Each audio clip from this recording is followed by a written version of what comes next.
हाँ भाई, वो कहाँ तक हो गया, दिखा जरा। टोरॉइड नहीं पढ़ा क्या अभी? कोई बात, कोई बात। तो लास्ट क्लास में आपको सोलेनोइड के बारे में पढ़ा रहा था। इधर ऑडियो वीडियो सब बराबर है भाई, ऑनलाइन वाले?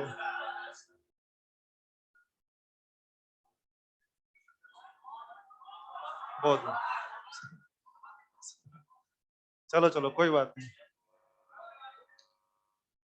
Fifth member is toroid. Toroid का एक और नाम भी है, इसको बोलते हैं एंडलेस सोलेनोइड। लिख लीजिए, टोरॉइड ऑब्लिक एंडलेस सोलेनोइड। जी हाँ, या तो सिंपली टोरॉइड बोल दें या एंडलेस सोलेनोइड बोल दें। हम्म। तो बड़ा सिंपल सा काम इसका है। देखो ना, ये रहा, कल अपन सोलेनोइड पढ़े थे, उसके में दो दो एंड थे ना, उसमें एक एंड और एक एंड, दो दो एंड थे ना। तुमने बोला यार इसको एंडलेस कर दो, एंडलेस कर दो। इसके फ्रेम को अगर मैं यूं मिला दूं, घूमते रहो, एंड आएगा कि नहीं आएगा? Endless solenoid. तो अगर मैं इसका फोटो बनाऊंगा बच्चों के लिए, तो यूं मानिए जिस तरह वहां फ्रेम था, तो यहाँ पे ये फ्रेम हो गया। वहां पे फ्रेम सिलेंड्रिकल था ना, उस सिलेंड्रिकल फ्रेम को आपने एक सर्कल टाइप में मोड़ दिया, तो यहाँ पे फ्रेम ऐसा हो गया। आई थिंक उस फ्रेम का एक्सिस लीनियर एक्सिस था ना? यस, इसका एक्सिस कैसा होगा? एक्सिस या सर्कुलर? उसका एक्सिस कैसा था? लीनियर एक्सिस था। इसका एक्सिस कैसा हो जाएगा? सर्कुलर। तुम लोग उस पर भी तार लपेट के घूमते थे, और तुम लोग इस पर भी तार लपेट के घूमोगे, ठीक है? चलो लपेटो पे तार। सब लोग तार लपेटे। लपेटेंगे कि नहीं लपेटेंगे? लपेटेंगे कि लपेट के ही रहेंगे? यस। पहले आप वहां तार लपेट के घूमते थे, अब आप यहाँ पे तार लपेट के घूमो। ये जो अरेंजमेंट है, इसका नाम है टोरॉइड, या सिंपली एंडलेस सोलेनोइड।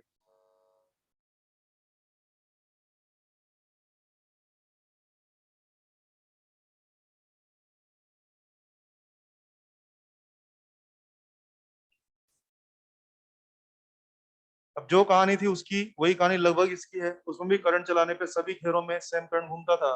इसमें भी करंट चलाएंगे तो क्या होगा? सभी घेरों में सेम करंट घूमेगा। हर घेरा अपने सेंटर पे माहौल बनाएगा, और सभी का सेंटर कहाँ पे आ रहा है? सर्कुलर एक्सिस पे आ रहा है। तो यूं समझिए, पूरे फ्रेम के अंदर, पूरे फ्रेम के अंदर एक फर्स्ट क्लास माहौल बन जाता है। मेक श्योर, मैंने वहां भी बोला था कि वहां पे माहौल कहाँ बनेगा? फ्रेम के बाहर या अंदर? अंदर। ध्यान दीजिए, सोलेनोइड में करंट डालने में कहाँ माहौल बनता था? फ्रेम के अंदर। यहाँ भी करंट डालने में कहाँ माहौल बनेगा? फ्रेम के अंदर। और अंदर का मतलब ये नहीं है दिस नॉट अंदर, दिस इज अंदर, ठीक है ना? क्यों समझो, इमेजिन करना है तो, जैसे वो साइकिल में ट्यूब होती है ना, साइकिल में ट्यूब होती है ना, तो अपन ट्यूब में हवा भरते हैं तो कहाँ इकट्ठा होती है? यहाँ इकट्ठा होती है। आई थिंक यहाँ भी नहीं होती है, जहां तक मेरी जानकारी, ज्यादा पता नहीं है मेरे को। आई थिंक हवा यहाँ इकट्ठा होती होगी। Very good. तो ध्यान दें कि जिस तरह ट्यूब में जहां पे हवा इकट्ठा होती है ना, यू समझो टोरेट में भी वहां पे माहौल बनेगा। तो अंदर का मतलब ये अंदर नहीं है, दिस नॉट अंदर, this outside, and this again outside. बाहर माहौल नहीं बनेगा, जो ही बनेगा कहाँ बनेगा? फ्रेम में बनेगा। तो मुझे कहना चाहिए कि B outside, that is zero, और B inside, yes, mu not n i. वही फॉर्मूला जो आपको सबसे ज्यादा पसंद था ना, वही फॉर्मूला इसका हो जाएगा। हाँ, ये बात हो रही है कि एन की वैल्यू यहाँ पे हो जाएगी N upon 2 pi R. Common sense की बात है। यहाँ पर फ्रेम की लेंथ अपन निकालेंगे तो कितनी आएगी बच्चे? 2 पाई आर आ जाएगी। इसलिए यहाँ पर स्मॉल एन हो जाएगा एन अपॉन 2 पाई आर। तो हम क्या करेंगे, आप लोगों को, हम आपको टोटल नंबर ऑफ टर्न्स दे देंगे, हम आपको फ्रेम की रेडियस दे देंगे। तो आप लोग क्या करना, स्मॉल एन मैनेज कर लेना। वहां पे स्मॉल एन क्या लिख रहे थे आप लोग? Capital N upon length of frame. Obviously यहाँ लेंथ ऑफ फ्रेम कितना हो जाएगा? 2 पाई आर हो ही जाएगा, मैंने लिख दिया। कभी कभी हम आपको क्या करेंगे, स्टूडेंट के सवाल में दो दो रेडियस दे देंगे। तो अगर दो रेडियस देंगे तो आप एवरेज कर लेना पहले। यस, यानी कि आप क्या कर सकते हैं, आर बराबर R1 + R2/2। हो सकता है मैं इनर एज की और आउटर एज की रेडियस अलग अलग दे दूं, तो फिर आप मीन रेडियस निकाल लेना। मीन रेडियस निकालने के बाद आप अपना काम कर सकते हैं। और अगर मैंने एक ही रेडियस दी है, तो फिर वहां पे आर्गुमेंट मत करना कि हाँ मीन रेडियस क्या है या क्या नहीं है। जो भी है वो सब हो जाए। ये था टोरेट के बारे में। टोरेट के बारे में जो मैंने आंसर लिखा है, फॉर्मूला अलग से कुछ याद करना नहीं है, सोलनेट का फॉर्मूला इसका हो जाएगा। ये आंसर आए कैसे, अगर आपको और अच्छे से विजुलाइज करने हैं तो मैं वो दिखा सकता हूँ।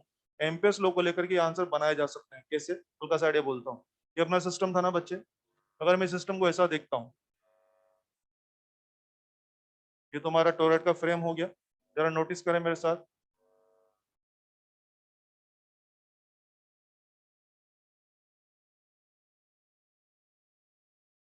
ये देखिए, मान लीजिए मेरे टोरॉइड में 5 घेरे हैं, मान लीजिए मेरे टोरॉइड में सिर्फ 5 घेरे हैं, 5 घेर में करंट क्या होगी, या तो यूं यूं घूम रही होगी या फिर यूं यूं घूम रही होगी। मान लेते हैं करंट यूं घूम रही है, यानी करंट क्या हो रही है, आउटर एज से इनर एज की तरफ, आउटर एज से इनर एज। तो बोलिए आउटर एज पर करंट कैसा है, क्या डॉट, वो इनर एज पे वही करंट कैसा होगा, क्रॉस। अच्छा, तो ये अलग करंट है, वही करंट है, वही करंट है, वही करंट आउटर एज पे डॉट है और वही करंट इनर एज पे क्रॉस है। या ऐसा कर लो कि अगर करंट यूं जा रहा है तो इनर पे डॉट ले लो, तो आउटर पे क्या ले लो, क्रॉस ले लो। बोलिए कैसा दिखा सकता हूँ मैं इसको, यस। तो मान लीजिए मेरे पास 5 टर्न है, तो आई थिंक मेरे पास 5 तो डॉट होंगे और 5 ही क्रॉस होंगे। अगर मेरे पास 10 टर्न है तो 10 तो डॉट होंगे और 10 तो क्रॉस होंगे, और अगर मेरे पास n टर्न है तो n तो डॉट होंगे और n तो क्रॉस होंगे। और मुद्दा ये नहीं है कि डॉट अंदर होंगे कि क्रॉस बाहर होंगे, मुद्दा ये नहीं है। अगर बाहर में डॉट है तो अंदर में क्रॉस होंगे, या बाहर में क्रॉस है तो अंदर में डॉट होंगे।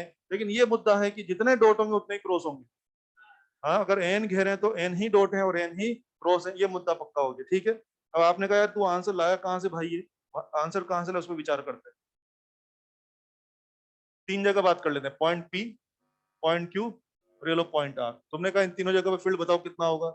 मुझे कुछ आता नहीं, मैं बात करने जा रहा हूँ एम्पियर्स लॉ से। एम्पियर्स लॉ से बात करने के लिए क्लोज पाथ मान लिया, यहाँ भी क्लोज पाथ मान लिया और यहाँ भी क्लोज पाथ मान लिया। आपने बोला ना 3 जगह बताओ मुझे, तो 3 जगह मैंने क्लोज पाथ मान लिया। आप देख ही रहे होंगे 8 P and R, come on.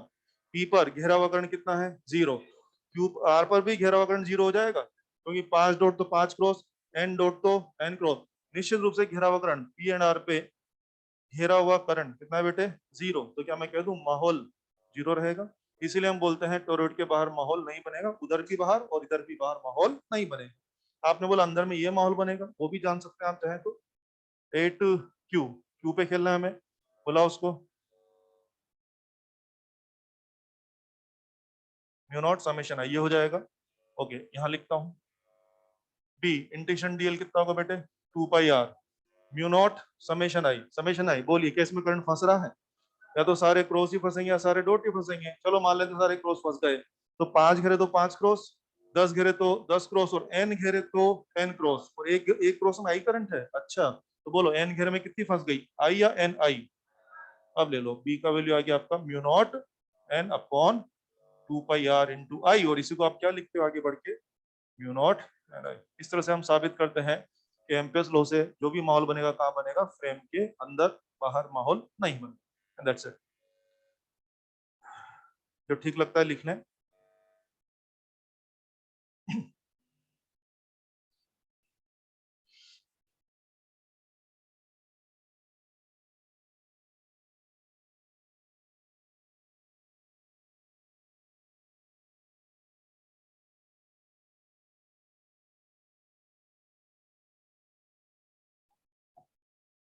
कोई बात पूछे तो पूछ भी सकते हैं, किसी के भी पेट में दर्द हो बात कर सकते हैं।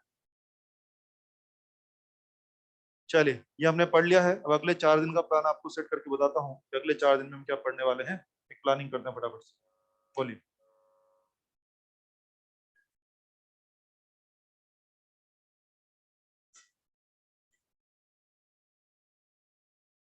हम्म। हाँ, मटेरियल डाल देते हैं। हम मटेरियल डालेंगे तो फर्क पड़ेगा ना। मैं तो म्यूनोट की बात कर रहा हूँ, वो फ्रेम तो खोखला है, अगर उसके अंदर तुम कोई मटेरियल डालोगे तो फिर म्यूआर शामिल हो जाएगा। मैं समझ गया आपके दिमाग में। सुनो भाई, इसने क्या पूछा है, सब लोग सुन लो। बेटे ये सोलेनोइड का फ्रेम है, ये खाली है, ठीक है ना। और ये फ्रेम है ना, सॉलिड नहीं है, कोई खोखला फ्रेम है। यू नो, जैसे वो धागे का रोल जो होता है ना, उसके बीच में जो फ्रेम होता है सॉलिड होता है कि खोखला होता है, खोखला होता है, बस वही है। तो तार लपेटने के लिए एक रेफरेंस वो तो चाहिए ना, एक स्टैंड चाहिए ना, तो ये वो है। अब अगर तेने बीच में तार लपेट दिया, मैंने यहाँ बीच में कुछ भी नहीं भरा है फ्रेम के अंदर, होलो पाइप जैसा वो फ्रेम है, कुछ भी नहीं भरा, तो बीच में एयर है, तो तेरा म्यूनोट चले जा रहा है। अगर मैं कल से तेरे से बोल दूं कि मैंने यहाँ कोई मसाला डाल दिया अंदर फ्रेम के अंदर, तो जो फॉर्मूला ये था ना तेरा म्यूनोट एन आई, इसमें क्या आ जाएगा साथ में, म्यू आर आ जाएगा, और उसके हिसाब से काम करना पड़ेगा। क्या समझ में आ रहा है। यस, इस तरह से जैसे आज मैंने तेरे को टोरॉइड दिखाया, ये जो पूरा फ्रेम है ना अंदर खाली है, तो म्यूनोट यूज कर रहा है तू। अगर मैं बोलूं इस पूरे फ्रेम के अंदर में, वो ट्यूब के अंदर अंदर में कुछ भर दिया हम लोगों ने, तो म्यूनोट के साथ क्या आ जाएगा, म्यू आर भी आ जाएगा। मुझे बताइए, अब पूछ लिया तो मैं भी पूछूंगा, कमान बोलिए।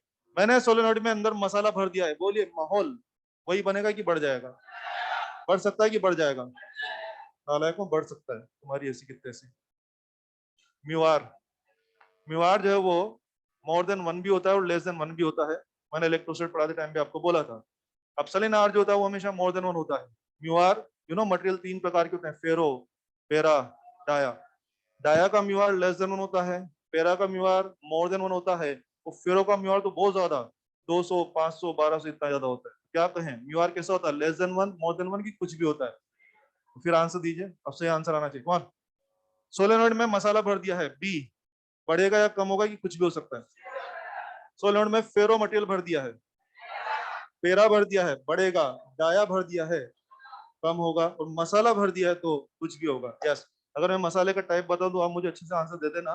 अगर मैं सिर्फ मसाला मसाला करता रहा, मैं मसाले का टाइप नहीं बोला हूं, तो फिर आप मुझे बोल देना कुछ भी हो सकता है। शायद वहां पर हमेशा बढ़ता था, है ना। जैसे मैं बोलता था पीपीसी में मसाला भर दिया है, वहां तो कोई डाउट ही नहीं था, दुनिया का कोई भी मसाला लाइए, ऑप्शन हमेशा मोर देन वन होता था। लेकिन बच्चे यहाँ पर U R more than one भी हो सकता है और लेस देन वन। जब मैं आपको पढ़ाऊंगा ना फेरो पेरा डाया मटेरियल पढ़ाऊंगा मैं आपको, तो वहां पे मैं इस बात को बहुत डिस्कस करूंगा आपसे। चलिए, बड़े यहाँ के जवानों।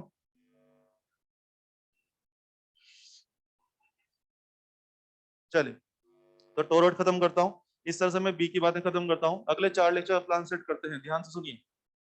आपको याद है हम लोगों ने शुरू किया मैग्नेटिक फील्ड के बारे में पढ़ेंगे। बच्चों, जितना बी बनना था बन चुका है। जी हाँ, बी बनाने के बारे में जितना भी हो सकता था सब बन चुका है। मैंने सब पढ़ा है आपको। सत्यनारायण के बारे में पढ़ा है, क्या उसका बी बन गया। फिर आपने बोला कि करंट से भी बी बनेगा, बिल्कुल बनेगा। और करंट से बी बनाने के बारे में मैंने एक नहीं 8 चीजें आपको पढ़ा दी है। तो जितनी भी चीजें बी बना सकती थी सब हो चुकी हैं, बी का काम खत्म हो चुका है।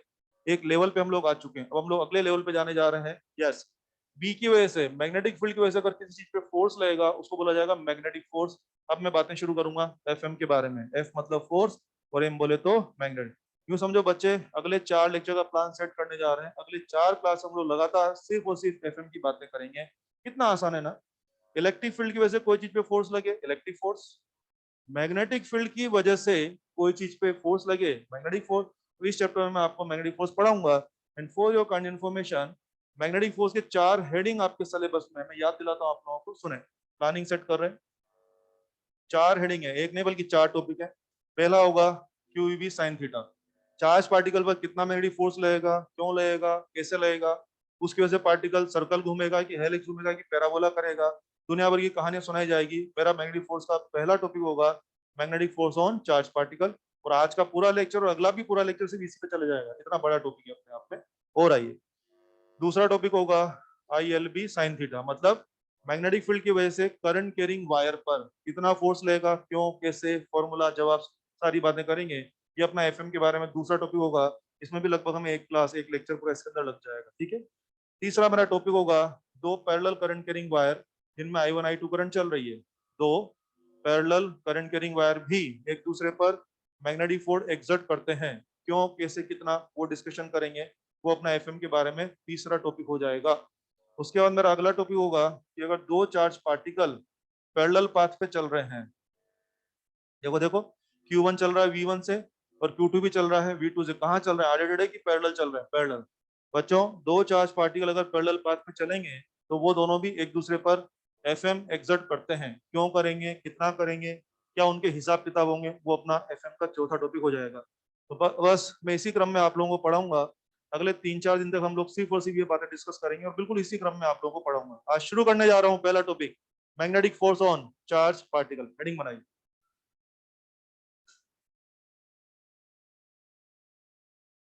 Magnetic force on charge particle.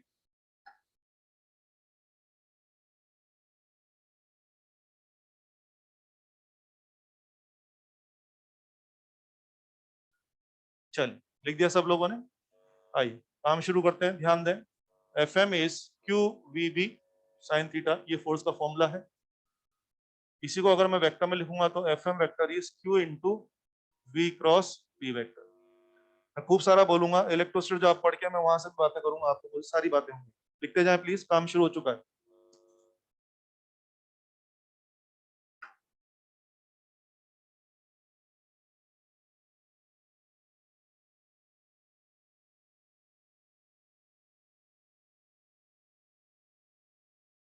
हम लोग इसी के बारे में पढ़ने जा रहे हैं, पॉइंट बाय पॉइंट बहुत सारी इन्फॉर्मेशन आपको आने वाली है। चलिए सुनिए। क्यू चार्ज का पार्टिकल वेलोसिटी v के साथ मैग्नेटिक फील्ड बी में एंटर करता है और वेलोसिटी v में और b में आपस में एंगल थीटा है, तो फील्ड जो है वो आपके चार्ज के ऊपर फोर्स एक्सर्ट करेगा।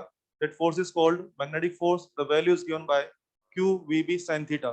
फिर सुन लीजिए, q चार्ज का पार्टिकल v स्पीड के साथ फील्ड b में एंटर करता है, और v और b के बीच का एंगल आपस में कितना है, थीटा। फोर्स की वैल्यू होगी q vb sin थीटा। ये इसका प्लेन फॉर्मेट है और ये उसी फॉर्मूला का वेक्टर फॉर्मेट हो जाएगा। ये हमारे पास फॉर्मूला हो गया। मैं कह रहा हूँ कि फोर्स लगेगा, मुझे लगता है यहाँ पर फोर्स के साथ बहुत सारी टी एंड सी अप्लाइड है, जैसे वो एडवर्टाइज में लिखा होता है ना, टी एंड सी अप्लाइड, बहुत सारी टर्म्स एंड कंडीशन लिखा हुआ है। आ जाओ बात करते हैं। अगर कोई पार्टिकल फील्ड में, मैग्नेटिक फील्ड में चला गया, मुझे लगता है फोर्स लगेगा कि लग सकता है, लग सकता है। वेरी गुड, बहुत सारी शर्तें हैं। पहली बात, particle should be charge, neutral particle force नहीं लगेगा। दूसरी बात, सिर्फ चार्ज होना काफी नहीं है, चार्ज होने के अलावा क्या particle should be in motion, particle का रेस्ट में तो फोर्स नहीं लगेगा। तो पहली शर्त क्या थी, पार्टिकल शुड बी चार्ज। दूसरी शर्त क्या है, particle should be in motion, और उसके बाद भी angle should be other than 0 और 180। Angle should be other than 0 और 180। कितना कुछ कुछ लाओगे तब जाके फोर्स लगेगा, और अगर एक भी गड़बड़ किया तो फोर्स लगेगा कि बच जाएंगे, बच जाएंगे। तो मुझे सारी शर्तें लिख के देनी चाहिए आपको। आओ, if Q non zero, V non zero, theta is not 0 degree और 180 डिग्री, तो ऐसे में force will be non zero. मैंने सारी शर्तें लिख दी है। क्या सिखाऊं आपको, फोर्स लगेगा कि लग सकता है, लग सकता है।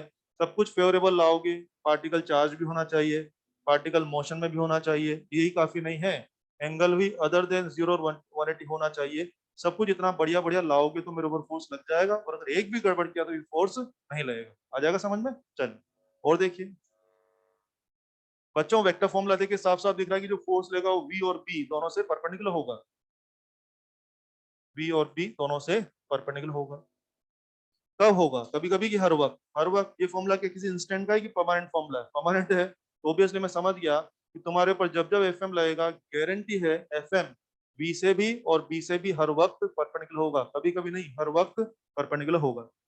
ये एफएम के बारे में बेसिक जानकारी थी। मैं कुछ पुरानी बातें कोरिलेट करना चाहूंगा। इलेक्ट्रिक फोर्स एफ बराबर क्यू ई, चार्ज पर इलेक्ट्रिक फोर्स एफ बराबर क्यू ई, चार्ज पर मैग्नेटिक फोर्स ये रहा। कमान, क्या बोला आप लोगों ने, मैग्नेटिक फोर्स लगेगा कि लग सकता है, इलेक्ट्रिक फोर्स लगेगा कि लग के ही रहेगा।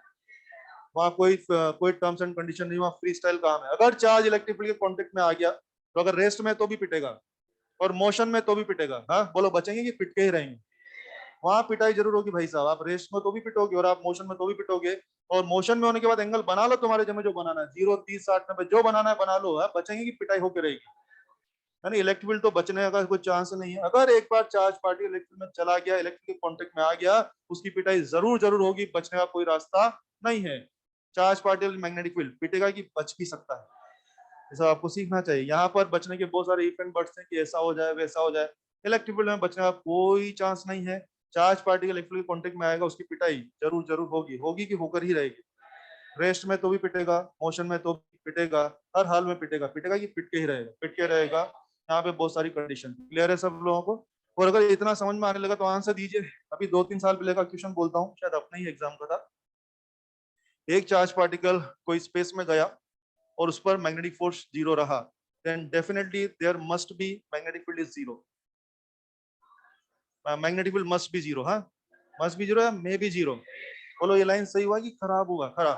क्योंकि यार हो सकता है वहां बी नहीं रहा हो, या हो सकता है बी रहा हो फिर भी आप बच के आ गए हो, क्योंकि बी से बचने की गुंजाइश है, बी से बचने की गुंजाइश है। तो वो कह रहा है नहीं नहीं, अगर मेरे पर मैग्नेटिक फोर्स नहीं लगा तो मतलब गारंटी वहां पे बी नहीं था। अबे गारंटी की चांस है। हाँ अगर ये बात इलेक्ट्रिक फील्ड के बारे में होती तो क्या magnetic field, electric field must be 0। अगर आप पे इलेक्ट्रिक फोर्स नहीं लगा then electric field must be 0, क्योंकि भाई साहब अगर इलेक्ट्रिक फील्ड होता तो छोड़ता कि जरूर मारता, इलेक्ट्रिक फील्ड से बचने का कोई चांस नहीं था। बहुत बहुत ही बढ़िया। तो आप कह रहे हैं कि ये कंडीशन है, और आ जाओ बातें करते हैं ना। चलो मान लेते हैं कि आप सब कुछ अच्छा अच्छा लिया है, सब कुछ फेवरेबल लिया है, और फेवरेबल लिया है तो ऑब्वियसली फोर्स लग जाएगा। अगर हमारे ऊपर मैग्नेटिक फोर्स लग जाएगा तो बोलो वो पार्टिकल को छोड़ेगा कि मोड़ेगा, मोड़ेगा। और मोड़ेगा तो पार्टिकल मुड़ मुड़ के कुछ तो करेगा, मुड़ मुड़ के। यस, क्या होता है मुड़ मुड़ के, कमान, यस बोलो भाई, पार्टिकल मुड़ेगा तो मुड़ मुड़ के क्या करेंगे, यस मुड़ मुड़ के कुछ भी हो सकता है। कुछ लोग अपनी पुरानी नॉलेज से बोलेंगे कि मुड़ मुड़ के पैराबोला होता है, कोई बोलेगा सर्कल होता है, मुझे लगता है सब कुछ मुड़ मुड़ के होता है। मैं दिखा सकता हूं आप लोगों को, इधर देखिए, पार्टिकल स्ट्रेट लाइन जा रहा है, मुड़ेगा तभी कोई कर्व बनेगा, मुड़ेगा तभी सर्कल बनेगा, मुड़ेगा तभी पैराबोला बनेगा, मुड़ेगा तभी इलिप्स बनेगा। तो बोलिए क्या मुड़ मुड़ के क्या होता है, कोई एक पर्टिकुलर की सब कुछ होता है? तो अगर आज हम यहाँ मुड़ेंगे तो मुड़ मुड़ के हम लोग क्या करेंगे, हमें तय करना है कि आज हम पैराबोला मारेंगे, सर्कल मारेंगे, हेलिक्स मारेंगे, एलिप्स मारेंगे, हमें मिलकर के तय करना है। ये सब बातें सीखने और समझाने के लिए मैं यहाँ 3 केस आपके सामने लूंगा। पहला केस होगा थीटा बराबर 0, दूसरा केस होगा थीटा बराबर 90 और तीसरा केस होगा थीटा की वैल्यू 90 और 0 के बीच में रहे। इस तरह 3 केसों में आपको चीजें पढ़ाऊंगा, उसमें सारी इंफॉर्मेशन इकट्ठा होकर आ जाएगी। स्टार्ट करते हैं केस 1। कहां पर? इसमें? हाँ वो जरूरी नहीं है, वो तो कुछ भी हो सकता है। केस 1 लिखे। केस 1 क्या हो गया? V parallel to B, V parallel to B। इसका फिजिकल सिग्निफिकेंस क्या हो गया, टेक्निकल वर्ड्स क्या होंगे? Particle enters in parallel magnetic field और particle enters in longitudinal magnetic field. You know longitudinal सुन रहे हैं? एक तो होता है ट्रांसवर्स, एक होता है लॉन्गिट्यूडनल। ट्रांसवर्स मतलब परपेंडिकुलर। ये यहाँ के क्या लाइन हो सकती है? Charge particle entering in parallel magnetic field और charge particle enters in longitudinal magnetic field. जब भी इस तरह की भाषा आएगी तो आप समझ जाना कि वी और बी पैरेलल है, और वी और बी पैरेलल है बच्चे। आओ, क्या थीटा बराबर 0 हो गया? और 0 हो गया तो फोर्स भी 0 हो गया। अरे फोर्स ही नहीं लगा। फोर्स लगता तो शायद मुड़ने मुड़ाने का सोचते ना। अबे तुम्हारे पर तो फोर्स ही नहीं लगा, तो मुड़ना है कि सीधे चलना है? सीधे कि एकदम सीधे चलना है? एकदम सीधा, लिख दो स्ट्रेट लाइन। फोर्स नहीं लगा है इसलिए मुड़ने की कोई सोचना भी नहीं है, एकदम सीधे सीधे चलते जाइए, एकदम सीधे सीधे चलते जाइए।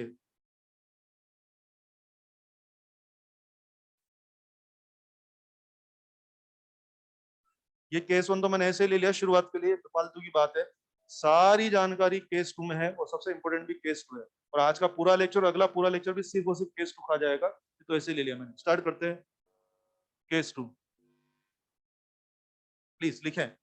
If charge enters in,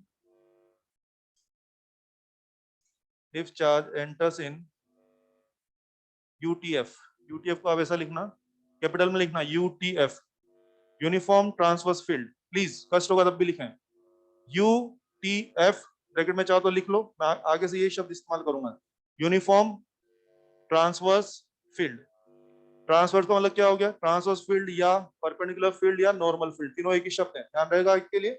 transverse या परपेंडिकुलर या नॉर्मल फील्ड, तीनों एक ही शब्द है। आप यूटीएफ में एंटर कर गए, अच्छा तो मैं समझ गया क्या सीन है भाई साहब। क्या V perpendicular to B? Yes. इसका मतलब थीटा कितना हो गया? 90। आ जाओ, बोलो बोलो, फोर्स लगेगा कि जोरदार लगेगा? साइन 90 के ऊपर कहाँ जाओगे बे? तो इसका मतलब फोर्स तो लग रहा है, ये बहुत ही हर्ष का विषय है। यस, फोर्स लग रहा है कि जोरदार फोर्स। और अगर फोर्स लगी गया भाई साहब तो बोलो छोड़ेगा कि मोड़ेगा? मोड़ेगा। अब तो फोर्स लग गया, मोड़ेगा। और हमें तय करना है कि मुड़ मुड़ के क्या कर रहे हैं, मुड़ मुड़ के कमान क्या करेंगे, मुड़ मुड़ के सर्कल। ऑब्वियसली आपकी पुरानी नॉलेज आपके पास है, आप बिल्कुल सही कह रहे हैं कि ऑब्वियसली पार्टिकल क्या करेगा, मुड़ मुड़ के करेगा। ये अपनी पुरानी नॉलेज से अपन ने बोला। इन बच्चों हर जगह कोई टेक्निकल बेस होना चाहिए, बिल्कुल सही कहा आपका, बिल्कुल सही है। लेकिन अगर कोई मुझे पूछेगा तेने सर्कल ही क्यों बोला भाई, उसका रीजन बोलता हूँ ना। ये बात सही कि पार्टिकल मुड़ेगा। क्या आपने मुझे बताया था एफ और वी परपेंडिकुलर होंगे? कभी कभी की हर वक्त, यानी कि तुम्हारा पार्टिकल मुड़ मुड़ के कोई ना कोई कर्व बनाएगा। और कर्व में हर पल, हर हर मोमेंट पे, हर वक्त कर्व ऐसा बनना चाहिए कि हर वक्त क्या होना चाहिए, ए फॉर वी परपेंडिकुलर होना चाहिए। और दुनिया में ऐसा एक ही कर्व पॉसिबल है, सर्कुलर मोशन। Circular motion. तो मुड़ने की वजह से मैंने सर्कुलर मोशन तय नहीं किया, मुड़ रहे हैं। उस साथ में क्या शर्त है आपकी कि मुझे हर वक्त क्या चाहिए, एफ और वी परपेंडिकुलर चाहिए। और अपनी पुरानी नॉलेज बोलती है, अपना बेसिक बोलता है कि ऐसा दुनिया में एक ही पाथ पॉसिबल है, वो कौन सा है, सर्कुलर मोशन। मैं दिखा सकता हूँ कैसे, आओ इधर आओ। हम खूब सारे डिस्कशन करेंगे, बहुत ही अच्छे टॉपिक्स हैं ये।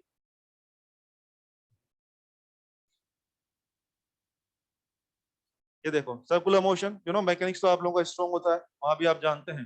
ये देखिए, कोई पार्टिकल मान लीजिए सर्कुलर मोशन करा है, तो मान लीजिए पार्टिकल यहाँ है, tangential velocity centimetre force, tangential velocity centimetre force, tangential velocity centimetre force, tangential velocity centimetre force, tangential velocity centimetre force. बोलिए क्या ये फोर भी परपेंडिकुलर चल रहे हैं?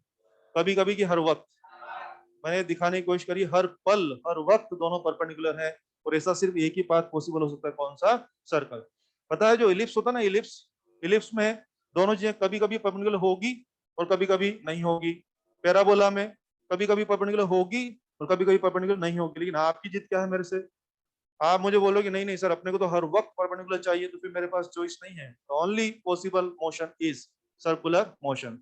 तो क्या मैं कह दूं, जब चार्ज पार्टिकल यूटीएफ में जाएगा, जब charge particle perpendicular magnetic field में जाएगा तो फोर्स लगेगा, और फोर्स लगेगा तो मुड़ मुड़ के क्या कर रहे हैं आजकल? मुड़ मुड़ के क्या बोल रहे हैं? चक्कर मार रहे हैं। यस, क्या कर रहे हो आजकल? चक्कर मार रहे हो। ऑब्वियसली सर्कुलर मोशन को मैं देसी में क्या बोल रहा हूँ कि आज आजकल आप क्या कर रहे हैं? चक्कर मार रहे हैं। तो अगर आप चक्कर मार ही रहे हैं तो इस चक्कर के बारे में जितनी भी बातें हैं मुझे आपसे करनी है। कौन सी बातें? सुनिए, अगर आप चक्कर मार रहे हैं तो ऑब्वियसली आपकी कोई ना कोई रेडियस होती होगी, वो डिस्कस करेंगे। अगर आप चक्कर मार ही रहे हैं तो आपका कोई ना कोई टाइम पीरियड और फ्रीक्वेंसी होता होगा, वो डिस्कस करेंगे। और चक्कर क्यों मार रहे हैं? अपनी मर्जी से या फोर्स लग रहा है? फोर्स लग रहा है तो फोर्स की वजह से कोई ना कोई वर्क डन होता होगा, उसकी बात करूंगा। तो बहुत सारी चीजें हैं, radius, time period, work done, speed, velocity, momentum, power shower, जो भी हो सकता है सब बातें करेंगे। सुन रहे हैं आप लोग? यस। क्या क्या हो सकता है? चक्कर मार रहे हैं आप? Yes, radius, time period, frequency, इसके अलावा work done, speed, velocity, kinetic energy, momentum, power, जो भी होता है सब पकड़ के लाना पड़ेगा। और एक एक करके सबको डिस्कस करने जा रहे हैं, और सबका टेक्निकल रीजन रहेगा, रटने की जरूरत नहीं है। आइए शुरुआत करते हैं। क्योंकि आप चक्कर मार रहे हैं तो सबसे पहला विचार क्या आता है कि इनके चक्कर की रेडियस क्या होगी? आइए, रेडियस अलग से कोई हेडिंग नहीं है, केस टू में ही छोटी छोटी जानकारियां निकाल के ला रहा है। Radius R, you know, circular motion के लिए आपको सेंटीमीटर चाहिए होता है, and that is being provided by the magnetic force QV. तो यहाँ से आप लोगों का रेडियस का फॉर्मूला तैयार हुआ है, एम वी बाय, ये आपकी रेडियस का फॉर्मूला हो गया। और क्योंकि आपकी रेडियस का फॉर्मूला है तो मैं इस फॉर्मूला को और भी कई प्रकार से लिखने वाला हूँ। M V by Q B तो था ही था, मैं इसको लिख रहा हूँ मोमेंटम अपॉन क्यू बी। मैं इसी को लिख रहा हूँ, मोमेंटम को आप लिखते हैं root two M kinetic energy, मैंने जानबूझ के ऐसा लिख दिया। और मैं इसी को आगे लिख रहा हूँ जानबूझ करके टू एम, ये हो गया Q into V accelerating upon Q B. ये सभी तुम्हारे चक्कर की रेडियस के फॉर्मूला है। आप देख रहे हैं मैंने चालाकी करते हुए एक ही फॉर्मूला को जानबूझ के चार तरह से लिखा है, और अगर लिखा है तो मैं कहूँगी इसको यूज करने वाला हूँ, इसलिए लिखा है।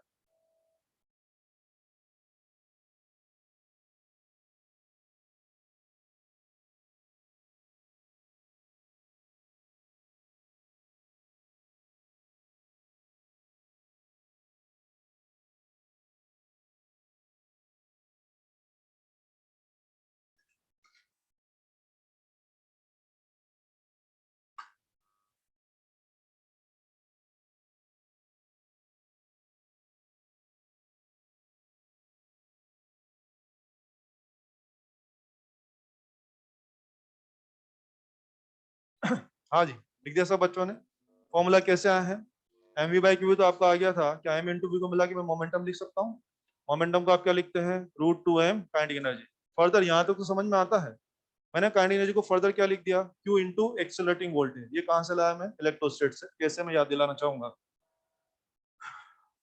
आपको याद है वहां अपन ऐसा बोलते थे, कंजर्वेशन ऑफ मैकेनिकल एनर्जी लगाते थे आप? याद है डेल्टा के प्लस डेल्टा यू बराबर जीरो लिखते थे हम लोग वहां पे।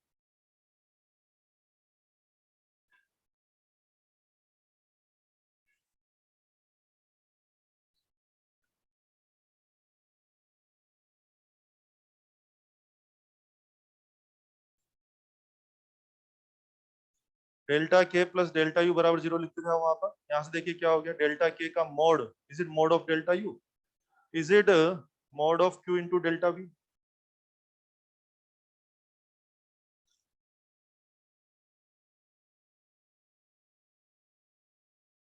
इसका फिजिकल मीनिंग पकड़ेंगे मेरे साथ? क्या मीनिंग हो गया इसका? क्यू चार्ज को अगर आप किसी इलेक्ट्रिक फील्ड से या किसी पोटेंशियल डिफरेंस से गुजारेंगे ना, डेल्टा वी यानी पोटेंशियल डिफरेंस, क्यू चार्ज को किसी डेल्टा वी पीडी से या वोल्टेज से गुजारेंगे तो बोलिए क्या उसकी एनर्जी में चेंज आ रहा है? यस। छोटा वोल्टेज से गुजारेंगे तो छोटा चेंज आएगा, बड़े वोल्टेज से गुजारेंगे तो बड़ा चेंज आएगा। तो सीधी सी बात है, किसी भी चार्ज पार्टिकल को एनर्जाइज करने का, स्पीड अप करने का या उसकी एनर्जी में चेंज करने का दुनिया में एकमात्र तरीका है क्या? उसको पोटेंशियल डिफरेंस से गुजारिए। और जिस वोल्टेज से आप उसको गुजार रहे हैं, क्या मैं उसको मीनिंगफुल बनाने के लिए एक्सेलरेटिंग वोल्टेज बोल दूं? यस। तो मैं क्यू इंटू वोल्टेज की जगह क्या लिख दिया? क्यू इंटू एक्सेलरेटिंग वोल्टेज लिख दिया, जैसा कि वहां लिखा। सुन लिया सबने? चल, मुझे बताएंगे इनमें से कौन सा फॉर्मूला सही है? चारों सही है। अब लोग इन पे काम करने जा रहे हैं। नोटिस करें, हमारे पास जब आप क्वेश्चन देखेंगे बुक्स वगैरह में तो आप पाएंगे रेडियस कैलकुलेट करने के न्यूमेरिकल बहुत रेयरली होते हैं, होते ही नहीं। अक्सर सवाल क्या होंगे, हमसे बोलेगा वो दो तीन पार्टिकल वहां जाके चक्कर मार रहे हैं, दो तीन पार्टिकल एक साथ डाल दिया कोई भी, दो तीन पार्टिकल वहां जाके चक्कर मार रहे हैं, उनकी रेडियस का रेशियो हमसे पूछा जाएगा। तो रेशियो बनाने के लिए हमें वो फॉर्मूला लेना है जिसमें उन सब में जो सेम चीज हो वो आ जाए। मुझे कहा जाए उन सबकी वेलोसिटी सेम थी तो डिवीजन किससे होगा, इससे। उन सबका मोमेंटम सेम था तो इससे। उन सबकी काइनेटिक सेम थी तो इससे। और उन सबको सेम वोल्टेज से दौड़ाया था, सबको सेम वोल्टेज से दौड़ाया था, तो यहाँ से डिसीजन लेना पड़ेगा। सारे फॉर्मूला अपनी अपनी जगह सही है, कब किसको यूज करना है वो आपको समझ में आना चाहिए एक बार। तो रेडियस का रेशियो हम निकाल लेंगे। अब रेडियस का रेशियो निकाल के आदमी ये भी जजमेंट कर लेगा कि किसकी रेडियस ज्यादा है और किसकी रेडियस कम है, ये भी डिसीजन हो जाता है। इन कभी कभी हम आपको फंसाने के लिए कुछ अलग ही शब्द यूज कर जाते हैं, curvature, deviation, radius of curvature, तो उनका मीनिंग भी बता दूं आपको। हाँ तो हाँ ध्यान दें कि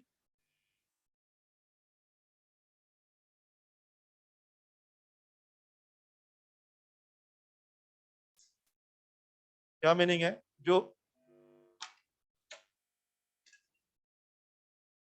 जो रेडियस ऑफ कर्वेचर है that is equal to radius, यानी जिसकी रेडियस ज्यादा है उसी की रेडियस ऑफ कर्वेचर भी ज्यादा है। लेकिन कर्वेचर शब्द आ जाए, केवल कर्वेचर, वो रेडियस का इनवर्स है, मतलब जिसकी रेडियस ज्यादा होगी उसका कर्वेचर कम रहेगा। डेविएशन शब्द आ जाए कभी, वो भी रेडियस का उल्टा है। क्या समझे हम लोग, जिसकी रेडियस ज्यादा उसी का रेडियस ऑफ कर्वेचर भी ज्यादा, लेकिन जिसकी रेडियस ज्यादा उसका डेविएशन या उसका कर्वेचर कम हो जाएगा। ये बात आपको याद रखनी है। देखो बे, क्या सोच रहे हो बे घनश्याम लोग, देखो बे।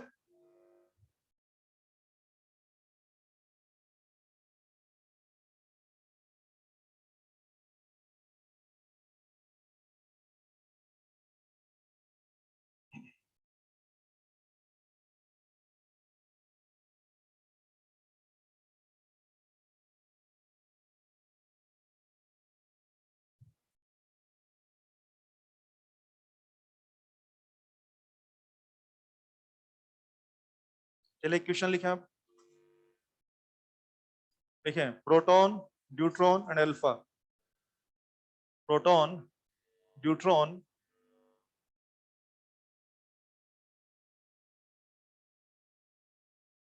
And alpha making circle in UTF, making circle in UTF. यानी सब लोग कहाँ चले गए हैं, यूटीएफ में चले गए हैं और वहां जाके क्या कर रहे हैं, चक्कर मार रहे हैं। मेकिंग सर्कल इन यूटीएफ, पूरा शॉर्ट में लिखा गया ना। UTF find ratio of radius if, find ratio of radius if. ध्यान दीजिए, सबसे पहले तो तीन पार्टिकल कौन से मैं आपको नोटिस करा दूं। एक तो है प्रोटॉन, न्यूट्रॉन और एक तो है अल्फा। आपको इनके मास और चार्जेस का आइडिया होना चाहिए, इनको नहीं पता हो ध्यान रखें। प्रोटॉन का मास मैं लूंगा एमपी और इसका चार्ज होगा प्लस ई। न्यूट्रॉन का मास 2 mp और ये हो गया प्लस ई। अल्फा के बारे में 4 mp और 2e पता होगा सब लोगों को। जिनको नहीं पता है उसको याद भी करें और लिख भी लें, ठीक है। अब ये सब है और मैंने आपसे क्या मांगा है, आर पी, आर डी और आर अल्फा का रेशियो मांगा है। ये मांगा मैंने, तीनों के सर्कुलर पाथ की रेडियस का रेशियो चाहिए। अब रेशियो बनाने के लिए मैं अलग अलग कंडीशन में अलग अलग सवाल करवा रहा हूँ। पहला सवाल लिखें, सेम वेलोसिटी। पहला सवाल क्या हो गया कि उन सबकी वेलोसिटी क्या है, सेम है। बोलिए किससे बात करें, कोई भी फॉर्मूला या वेलोसिटी वाला फॉर्मूला। कहीं और जाएंगे तो गलत आंसर आएंगे, चुपचाप वेलोसिटी फॉर्मूला पे चले जाए और कचरा हटाए वहां से। यस, कचरा मतलब क्या हो गया, देखो ना, सब में जो जो सेम हटा दो ना, सबका वी सेम है काट दो, सब लोग एक ही माहौल में गए काट दो। कुल मिला के लॉजिक क्या हुआ है, क्या प्रोपोर्शनल टू m/q। चलो सेट करो,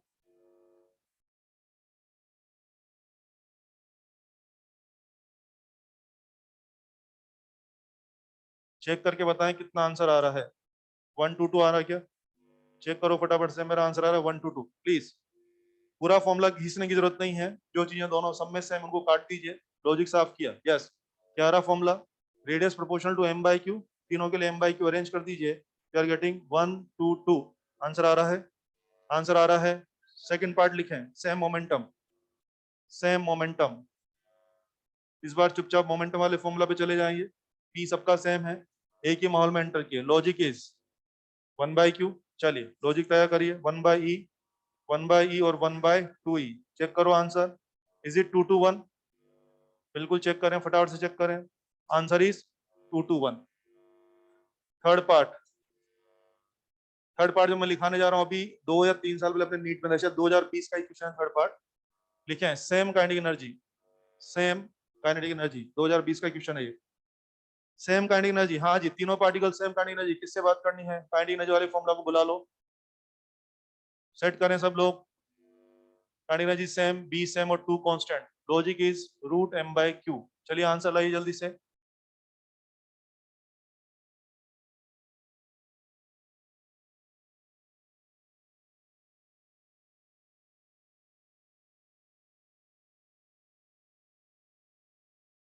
चेक करें कितना आंसर है। 1√2 1, 1√2 1। वेरी गुड, पीछे भाई आ रहा है आप लोगों का आंसर पीछे। ये थर्ड पार्ट अभी अपने 2020 का ही क्वेश्चन है, एग्जैक्टली यही क्वेश्चन था, हो जाएगा। फोर्थ पार्ट आइए, fourth part, all accelerated by same voltage. Fourth part लिखें, all accelerated by same voltage, सभी को सेम वोल्टेज से दौड़ाया। चलिए आंसर बनाए। बराबर, बहुत बढ़िया, शाबाश। जल्दी बनाए, मैं गलत लिखने वाला हूँ, जल्दी बनाए।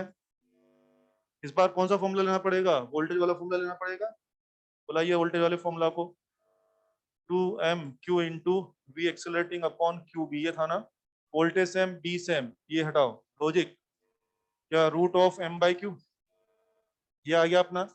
अब इसका रेशियो तैयार करके देख लीजिए। वैसे आई थिंक कष्ट नहीं नहीं करना है ना। ये रहा, ये क्या m/q का रेशियो था, ये वाला। देखो देखो, m/q का रेशियो था ना, और ये क्या m/q, क्या उसका छतरी, छतरी। तो बोलिए क्या आंसर लिखा जा सकता है? 1√2 और √2, ये आंसर बना के भी देख लो चाहिए तो।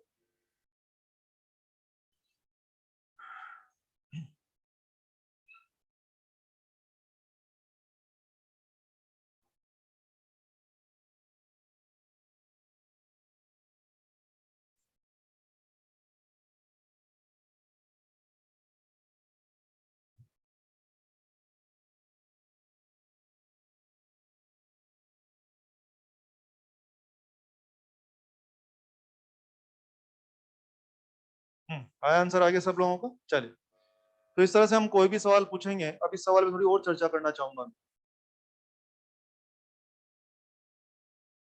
थोड़ा शाबाश, खींच। मैंने दूसरे वाले का मास क्या लिखा बेटा यार, MP क्यों लिखा? 2MP लिखना। हाँ शाबाश, नहीं नहीं कर रहे हो, शाबाश। चलिए, ये आंसर आ गया है। अब आपसे तो कोई एक सवाल पूछा जाएगा, तो अकॉर्डिंगली सुटेबल कंडीशन ले लें। मैंने उसी सवाल को 4 अलग अलग कंडीशन में करा। मुझे बताइए, चारों ही सवालों का आंसर सेम आए कि अलग अलग? अलग अलग। क्यों अलग अलग? क्योंकि कंडीशन अलग अलग। कभी v सेम, कभी मोमेंटम सेम, कभी ये सेम, कभी वो सेम। सुटेबल फॉर्मूला लेना आना चाहिए, एक बात। दूसरी बात, कभी कभी हम रेशो नहीं पूछेंगे, बल्कि ये जो आप आंसर लाएंगे इनको वर्ड्स में कन्वर्ट करना आना चाहिए। आइए प्रैक्टिस करते हैं। और जैसे कुछ भी ले लेते हैं, ये ले लेते हैं, आ जाओ। इज इट ड्यूट्रॉन ना? Alpha, come on. ये कैसे शब्द बोलता हूँ, ट्रू फॉल्स बोलना है आप लोगों को। Come on, ready? बोलिए, क्या मैं कह दूं अल्फा की रेडियस कम है? Come on come on come on, deuteron alpha में अल्फा की रेडियस कम है। Alpha curvature, come on come on come on, alpha curvature ज्यादा है। अल्फा का रेडियस और कर्वेचर, वेरी गुड। अल्फा का डेविएशन, वेरी गुड, समझ में आ रहा है ना? यस, जिसका रेडियस कम है बच्चे, उसका रेडियस और कर्वेचर भी कम है, और उसका कर्वेचर डेविएशन ज्यादा है। रेडी? कम ऑन, फिर बोलिए, इधर आइए, नोटिस करें इसके, ये प्रोटॉन, ये अल्फा। रेडी? बोलिए, अल्फा की रेडियस कम है कि ज्यादा है? अल्फा की रेडियस ज्यादा है। अल्फा का कर्वेचर, प्रोटॉन का कर्वेचर, पक्का पता लग रहा है ना? प्रोटॉन का रेडियस और कर्वेचर। हाँ, व्यवस्था बिगड़ गई। हाँ, प्रोटॉन का डेविएशन, ये समझ में आ गया ना? सुने, मैं आपको परेशान करने के लिए जल्दी जल्दी पूछ रहा हूँ, आप शांति से आंसर कर सकते हैं ना? यस। कुल मिला के रेडियस का डिवीजन तो आप कर लेंगे, और उसके बाद आपने लॉजिक समझे हुए ना, तो इसके बिहाफ पे आप आंसर दे सकते हैं। जिसकी रेडियस ज्यादा है उसी का रेडियस और कर्वेचर भी ज्यादा है, लेकिन उसका कर्वेचर डेविएशन कम है। इस तरह आप आराम से मुझे आंसर दे देना। कर पाएंगे आप ऐसा? Very good. ये था रेडियस के बारे में। मैंने सुना आजकल आप चक्कर मार रहे हैं, तो रेडियस की बात हो चुकी है, बात को और आगे बढ़ाएंगे, क्योंकि आजकल आप चक्कर मार रहे हैं। यस, आइए, टाइम पीरियड। कुछ लोग भावुक हो रहे हैं। टाइम पीरियड टी, मैं जानना चाह रहा हूँ कि एक चक्कर मारने आओ कितना टाइम लगता है, उसके बारे में बात कर। आई बहुत बढ़िया, संभालें, पर्सनल मत लें। कुछ लोग इसको पर्सनली ले रहे हैं। टाइम पीरियड एक चक्कर का लेंथ इज 2 पाई आर और स्पीड v है, यहाँ से हमें टाइम पता लग जाएगा। t बराबर 2 पाई/v अपनी जगह, रेडियस को मैं लिख रहा हूँ mv/qb। तो बच्चों काट पीट के आ गया t बराबर 2 πm/qb। एक चक्कर में लगने वाला टाइम पीरियड का फॉर्मूला याद करना चाहिए। टाइम पीरियड इज 2 πm/qb, याद करके रखें, बहुत सारी जगह काम में आएगा। ये टाइम पीरियड है, कभी मैं फ्रीक्वेंसी पूछूंगा तो क्या कर लेना, उल्टा कर लेना इसको। और कभी कभी मैं हो सकता है ओमेगा पूछ लूं तो क्या कर लेना, qb/m। आपके जो सर्कुलर मोशन चल रहा है उसका टाइम पीरियड, उसका एफ या उसका ओमेगा में कुछ भी आपसे पूछ सकता हूँ सवालों के माध्यम से। तो बेसिक याद करें, और मेरी सलाह है सब कुछ मत याद करें, बस टाइम पीरियड का फॉर्मूला याद कर लो, है ना। तीनों मत याद करना, भूल चुक हो जाएगी। टाइम पीरियड हट लो, 2 πm/qb, बाकी सब एडजस्टमेंट कर लेना। अच्छा, एक छोटी सी गलती जो बच्चे हमेशा करते हैं, मैं नोटिस कराता हूँ ना, जनरली जब मैं बोलता हूँ फ्रीक्वेंसी बताइए तो बच्चों को लगता है एफ पूछ रहा है। तो बच्चे सोच रहे हैं कि जब मैं एंगुलर फ्रीक्वेंसी बोलूंगा तो वो ओमेगा समझेंगे। ये गलत अप्रोच है। आपको नाम में कभी भी नहीं जाना है, यूनिट से कंफर्मेशन करना है कि मैं एफ की बात कर रहा हूँ कि ओमेगा की। एफ की जो यूनिट होगी होगी हमेशा हर्ट्ज, हर्ट्ज या साइकिल पर सेकंड या रिवोल्यूशन पर सेकंड। और हाँ, ओमेगा की यूनिट होती है रेडियन पर सेकंड। इस बात को ध्यान रखेंगे तो पूरे फिजिक्स में बहुत सारी जगह मजा रहेगा, गड़बड़ करेंगे तो बहुत सारी जगह फंसने वाले हैं। लोगों का, बच्चों का माइंडसेट अक्सर क्या बना रहता है कि फ्रीक्वेंसी बोल रहा है मतलब एफ बोल रहा है, ऐसा सोचते हैं। नहीं बोल रहा हूँ भाई, मैं बोलूंगा फाइंड फ्रीक्वेंसी, सारे ऑप्शन रेडियन पर सेकंड में है, तो रेडियन पर सेकंड देखते आपको चमक जाना चाहिए कि मामला ओमेगा का है। मैं तो बोलूंगा फाइंड एंगुलर फ्रीक्वेंसी, और मैं तो सारे ऑप्शन हर्ट्ज में दूंगा। सुन रहे हैं आप लोग? तो अगर मैं एंगुलर फ्रीक्वेंसी बोल रहा हूँ, अगर मैं हर्ट्ज में बोल दिया तो आपको क्या लाना पड़ेगा, एफ लाना पड़ेगा। नाम के चक्कर में कोई नहीं पड़ेगा, यूनिट से हम आपको धोखा नहीं दे सकते हैं, इसलिए यूनिट्स पे गौर करेंगे। ये था टाइम पीरियड के बारे में। बात को और आगे बढ़ाते हैं, चीजों को और आगे बढ़ा रहे हैं, पॉइंट बाय पॉइंट इन्फॉर्मेशन आ रही है। यस, मुझे बताएंगे आप चक्कर क्यों मार रहे हैं अपनी मर्जी से, आप फोर्स लग रहा है, फोर्स लग रहा है, मैग्नेटिक फोर्स की वजह से आप चक्कर मार रहे हैं। तो मैं जानना चाह रहा हूँ, फोर्स है और मोशन हो रहा है, मूवमेंट हो रहा है, तो कुछ वर्क डन होना चाहिए। यस, आइए, वर्क बाय एफ एम, अलग से हेडिंग नहीं है, छोटे छोटे पॉइंट्स आ रहे हैं। Work done by F M, तुमने मुझे बताया था कि एफ एम और वी तो हमेशा परपेंडिकुलर होते हैं, तो क्या मैं कह दूं एफ एम और डिस्प्लेसमेंट भी हमेशा परपेंडिकुलर होगा? यस, क्योंकि मैकेनिक्स में आप पढ़ते हैं कि जिधर वेलोसिटी होती है उधर ही डिस्प्लेसमेंट होता है, या यूं कहिए जिधर डिस्प्लेसमेंट होता है उधर ही वेलोसिटी होती है। तो अगर आप मुझे कहते थे कि ए फोर भी हमेशा परपेंडिकुलर है, तो मैं समझ गया कि बच्चा कह रहा है कि ए फोर डिस्प्लेसमेंट भी हमेशा परपेंडिकुलर है और ए फोर डी हमेशा परपेंडिकुलर है। वर्क डन मैकेनिक्स जो कि आपका स्ट्रॉन्ग होता है, एफ एम डॉट डी ये होता है। यस, एफ डॉट डी, और दोनों परपेंडिकुलर। तो बोलिए, क्या मैं कह दूं, क्या मैं कह दूं work done by F M is 0।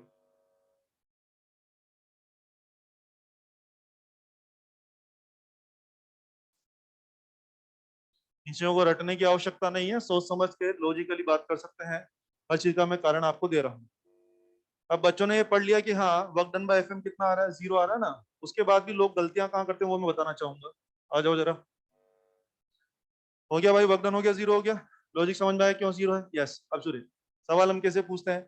मैं कभी बोलूंगा एक प्रोटॉन यूटीएफ में जाके चक्कर मार रहा है, एक प्रोटॉन यूटीएफ में जाके क्या कर रहा है, चक्कर मार रहा है, ठीक है, मार रहा होगा। तो हम आपसे पूछेंगे बताइए एक चक्कर में वर्क डन बताइए। बिल्कुल सही बात है, एक चक्कर का वर्क डन बताइए, 0। या तो सब 0 बोलेंगे। मैं बोलूंगा आधे चक्कर का वर्क डन 0 कि नॉन 0, अभी भी 0।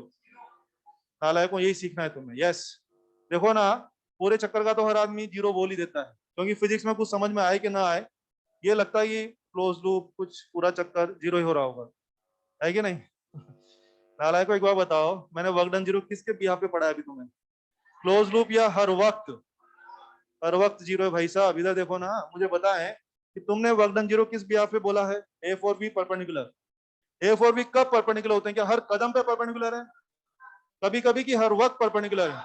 ए फॉर बी हर वक्त परपेंडिकुलर, तो ए फॉर डी भी हर वक्त परपेंडिकुलर है, तो वर्क डन भी हर वक्त 0 है। मुझे तुम्हारे इस लूप से कोई मतलब नहीं। इधर आओ, कमा। तो फिर बताओ, पूरा एक चक्कर का वर्क डन बोलिए और आधे चक्कर का, 1/4 चक्कर का। चार चक्कर का, वेरी गुड, चक्कर का कोई चक्कर नहीं है, मजे करिए, कमान, चक्कर का कोई चक्कर नहीं है, work done is always zero, चाहे एक चक्कर चाहे आधा, इवन मैं तो कहूंगा यहां से यहां जाने का वर्क डन बोलिए, यहां से यहां का हर वक्त वर्क डन कितना रहेगा, जीरो रहेगा, मेक श्योर चक्कर का कोई चक्कर नहीं है। बहुत सुंदर, आगे बढ़े। तुम लोग मैकेनिक स्ट्रॉन्ग है ना, वो पढ़ते हो ना वर्क एनर्जी थ्योरम, यस आओ, work done is equal to change into kinetic energy, और तुम्हारे इस कार्यक्रम में तो वर्क डन जीरो है, change into kinetic energy zero, तो क्या मैं कह दूं काइनेटिक एनर्जी इज जीरो या कांस्टेंट, कांस्टेंट, यस। मैंने सुना है आजकल आप चक्कर लगा रहे हैं, तो बोलिए चक्कर में काइनेटिक एनर्जी बढ़ेगी कम होगी या same same, yes, kinetic energy ना तो बढ़ने वाली है ना कम होने वाली, जो है जितनी है वही रहेगी, ऐसा मुझे पता लग रहा है, that will be same same. फिर आइए, सवाल हम कैसे पूछेंगे आपसे, आ जाओ। एक प्रोटॉन यूटीएफ में जाके चक्कर मार रहा है, ठीक है, बहुत ही हर्ष का विषय है, हमसे बोलेगा एंट्री के टाइम उसकी काइनेटिक एनर्जी 10 ईवी थी, एक चक्कर के बाद काइनेटिक एनर्जी हो जाएगी, और चार चक्कर के बाद, और आधा चक्कर के बाद, चक्कर का कोई चक्कर नहीं है, मजे करिए, kinetic energy will be constant. मुझे तो और अच्छा बोलना चाहिए, मुझे तो ये बोलना चाहिए कि मैग्नेटिक फील्ड में इतना दम नहीं है कि आपकी काइनेटिक एनर्जी चेंज कर दे, यस, यस, मैग्नेटिक फील्ड में इतना दम नहीं है कि वो आपकी काइनेटिक एनर्जी चेंज कर दे। मैग्नेटिक फील्ड ना तो आपको स्लो कर सकता है ना फास्ट कर सकता है, मैग्नेटिक फील्ड में दम है ही नहीं, वो ना तो आपको स्लो कर सकता है ना फास्ट कर सकता है, देखो देखो, डेल्टा के जीरो, कमान तुमने बोला है, कमान मैग्नेटिक फील्ड में घूम रहे हो आजकल, और डेल्टा के कितना है, जीरो है, इसका मतलब मुझे बोलना पड़ेगा मैग्नेटिक फील्ड में इतना दम नहीं है कि वो आपको स्लो या फास्ट कर दे, ये दम किसके पास है, इलेक्ट्रिक फील्ड के पास है। मैं लिख के बताऊंगा, मैं लिख के बताऊंगा, कहीं ना कहीं आगे की तैयारियां चल रही है, सुनो बे, मैग्नेटिक फील्ड में घूम रहे हो आजकल, डेल्टा का एनर्जी कितना आया, जीरो, इलेक्ट्रिक फील्ड में घूमोगे तो डेल्टा का एनर्जी अभी भी पढ़ाया था, क्यू इंटू डेल्टा वी, आओ आराम से पढ़ो, come on, charge in magnetic field kinetic energy में change zero, charge in electric field change in kinetic energy zero की non zero, non zero. Final करते हैं बच्चों, मैं आपको दो तरह की फील्ड पढ़ा रहा हूँ ना, ई और बी, कमान, मैं फाइनल करता हूँ, चार्ज अगर मैग्नेटिक फील्ड में जाएगा तो मैग्नेटिक फील्ड उसकी काइनेटिक एनर्जी को चेंज नहीं कर सकता, ना तो उसको स्लो कर पाएगा ना उसको फास्ट कर पाएगा, ये काम करने का ठेका किसके पास है, इलेक्ट्रिक फील्ड के पास। इलेक्ट्रिक फील्ड में जाने पर चार्ज पार्टिकल की एनर्जी चेंज होती है, वो स्लो भी हो सकता है और वो फास्ट भी हो सकता है, तो बी अगर आपको स्लो फास्ट नहीं करता तो क्या क्या करता है, ये दौड़ाता है कि मोड़ता है, वेरी गुड, बहुत अच्छा बोल रहे हैं, ई का काम क्या है, आपको स्लो फास्ट करने का, ई का काम क्या है, आपको स्लो या फास्ट करने का, और बी का काम आपको स्लो फास्ट करने का नहीं है, वो क्या कर सकता है, आपको सिर्फ मोड़ सकता है, वो आपको डेविएट या डाइवर्ट कर सकता है, मोड़ सकता है। सुन लिया सबने, यस, आजकल आप कहाँ घूम रहे हैं, बी में घूम रहे हैं ना, बोलिए स्लो हो जाएंगे फास्ट हो जाएंगे कि सेम सेम, वो मैंने आपसे बोला है, क्लियर है। आपके नीट का क्वेश्चन सुने, लिखना मत, हटा दिया मैंने, पार्टिकल उधर जाके यूटीएफ में चक्कर मार रहा है, gain in kinetic energy after half circle zero, क्या बोल रहा है, gain in kinetic energy after half circle कितना बोला, जीरो, और फुल सर्कल बोलता तो, और चार चक्कर बोलता तो, बहुत अच्छा बोल रहे हैं, चक्कर का कोई चक्कर, फ्री स्टाइल काम, बहुत ही सुंदर, आगे बढ़े। काइनेटिक एनर्जी कांस्टेंट है तुम्हारी, ये बोला तुमने, तो मैं इसको लिख रहा हूँ फिर, half M V square constant है, तो बच्चे v कांस्टेंट है, स्पीड कांस्टेंट है, बट वेलोसिटी नॉट कांस्टेंट, किसका लफड़ा है, वैल्यू का कि डायरेक्शन का, बहुत अच्छा बोल रहे हैं, शाबाश।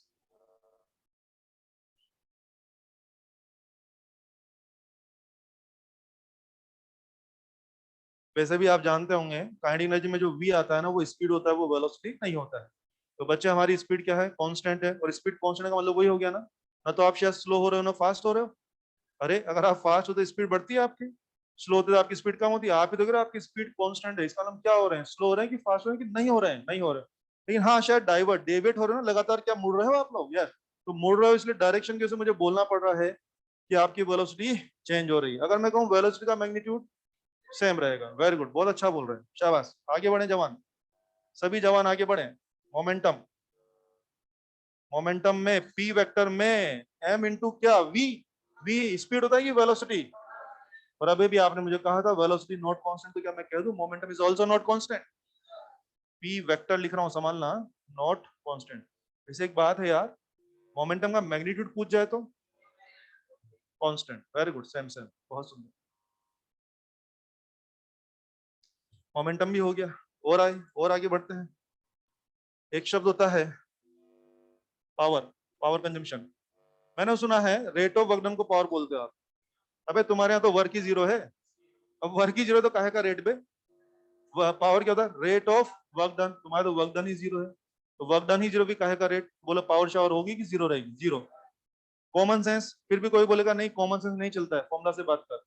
पावर मैंने सुना एफ डॉट वी होता है, एफ डॉट वी। और एफ और वी तो परपेंडिकुलर है। कभी कभी या हर वक्त, तो अगर ये हर वक्त परपेंडिकुलर है तो क्या पावर भी हर वक्त जीरो हो जाएगी? Very good, F dot we zero, power is zero.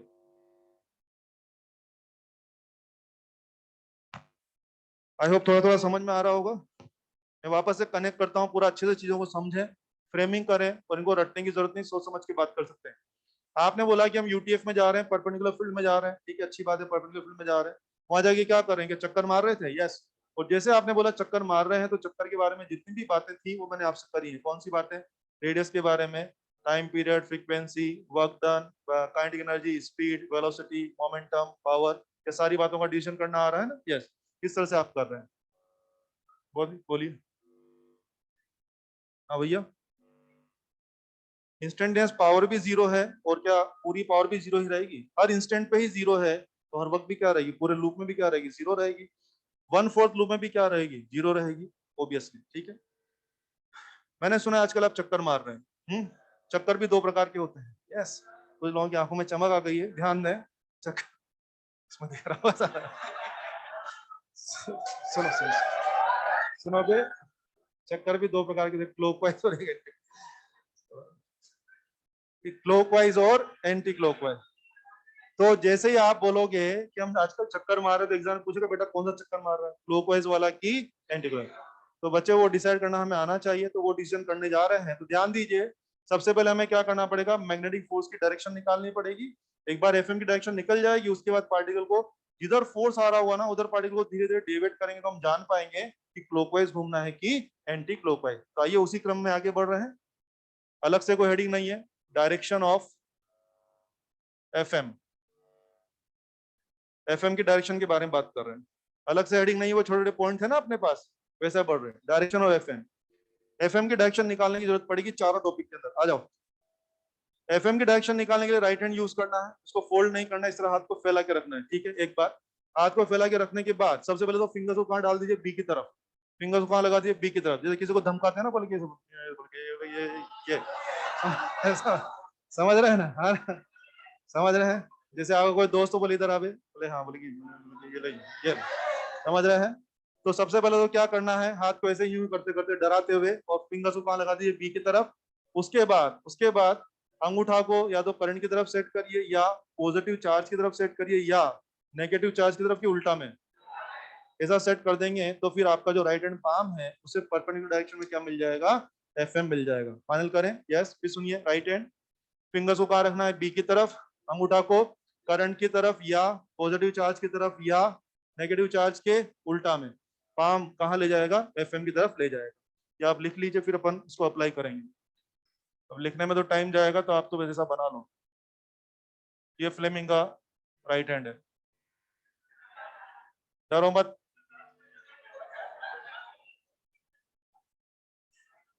डरो मत, बनाओ। फ्लेमिंग का राइट हैंड है। कुछ इस तरह दिखाने की कोशिश की, फिंगर्स को बी की तरफ, अंगूठा को करंट की तरफ, और एफएम ये हो जाए। बहुत बढ़िया। बनाओ, रफ स्केच बनाओ। अबे तुमसे कोई नहीं पूछेगा, हमें इसको अप्लाई करना है। बनाओ बनाओ जल्दी, घनश्याम लोग। हाँ,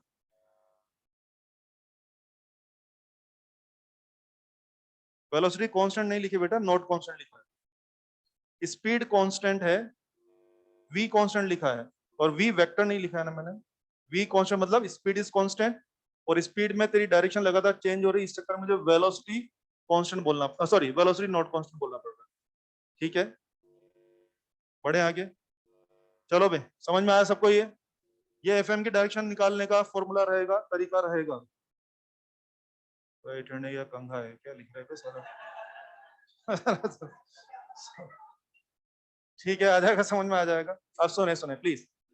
तो ये एफएम की डायरेक्शन हमें बहुत सारी जगह निकालनी पड़ेगी, तो आपको बहुत अच्छे से डायरेक्शन निकालना आना चाहिए। हम प्रैक्टिस के लिए क्या कर रहे हैं हम लोग, यहाँ पर मैं एक डायग्राम बना रहा हूँ, हम उसी एक डायग्राम में 3-4 पार्टिकल डालेंगे और हम सब मिल करके एफएम की डायरेक्शन भी निकालेंगे, साथ में क्लॉकवाइज एंटीक्लॉकवाइज भी डिसाइड करेंगे। आप सब भी मेरे साथ बोर्ड पे ही काम करेंगे, कॉपी में बाद में लिखा जाएगा। सुन लिया सब लोगों ने?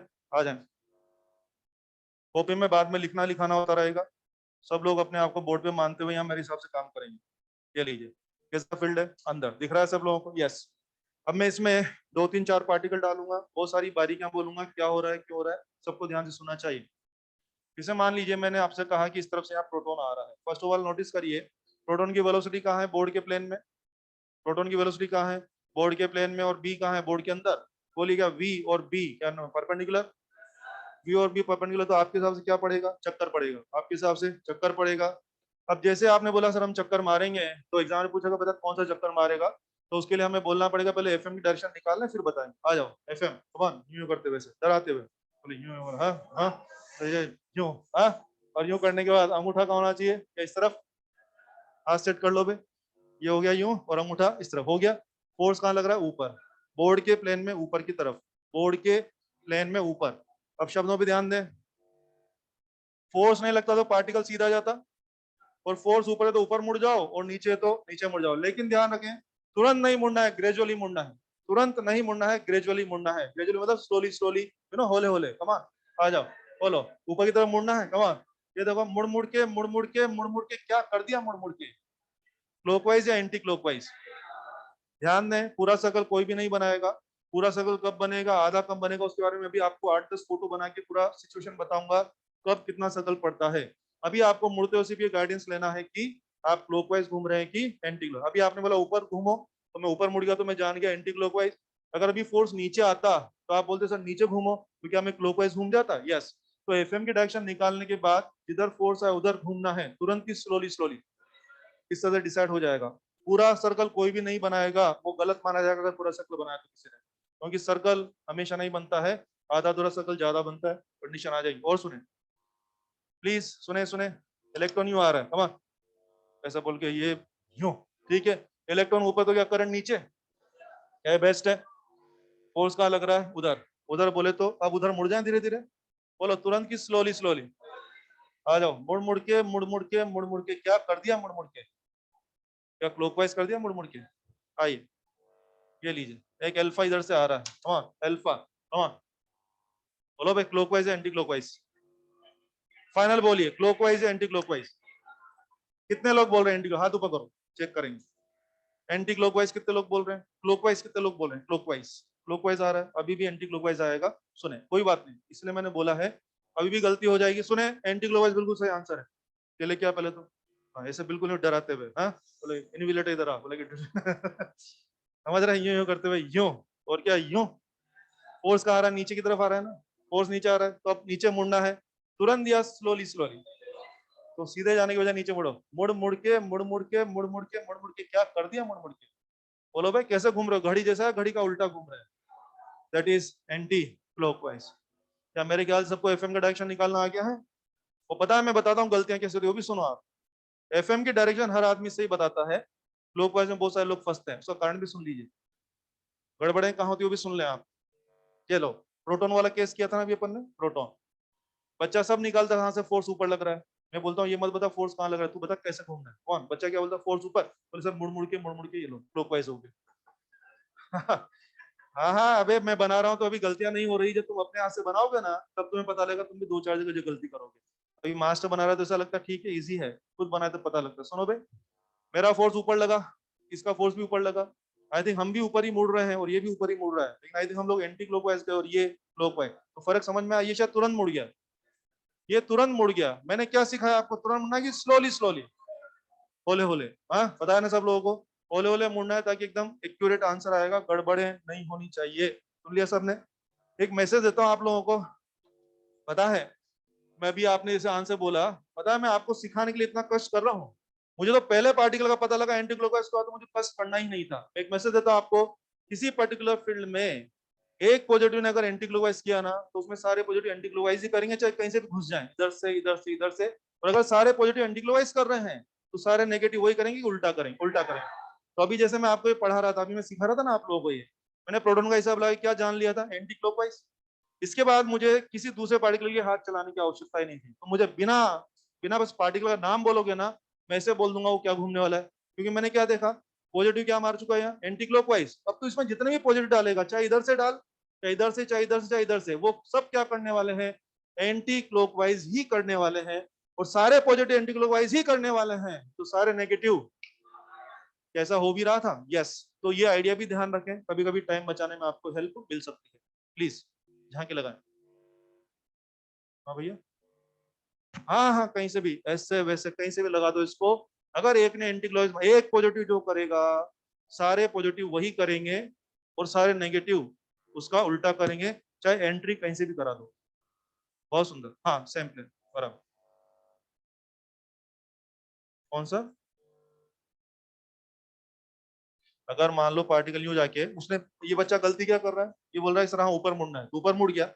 यहाँ वेलोसिटी थी और फोर्स था ऊपर, तो आई थिंक वेलोसिटी उसको क्या बोलेगा, सीधा चल, और फोर्स क्या बोलेगा, ऊपर चल। तो दोनों की बात मानते हुए तुरंत मुड़ेगा कि ग्रेजुअली मुड़ेगा? ग्रेजुअली मुड़ेगा ना। इस बच्चे ने क्या किया, ये क्या कर रहा है, वेलोसिटी को तो बिल्कुल ही डिस्कार्ड कर दिया, तुरंत मोड़ दिया।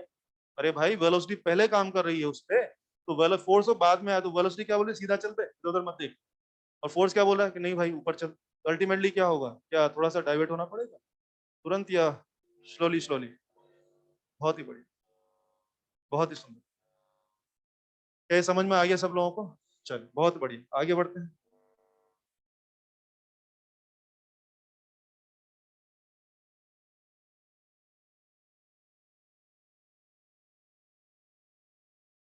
मुझे बताएं, लिख दिया ना सब लोगों ने?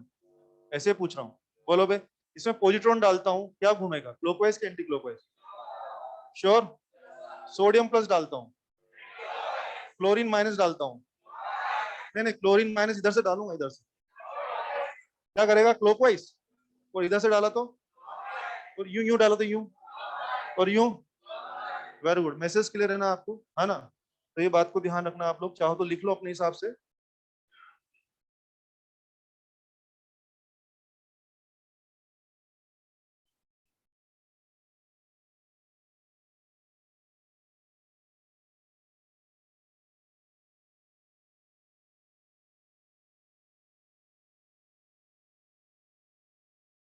बोलूं मैं? चलिए आगे बढ़ते हैं जवानों।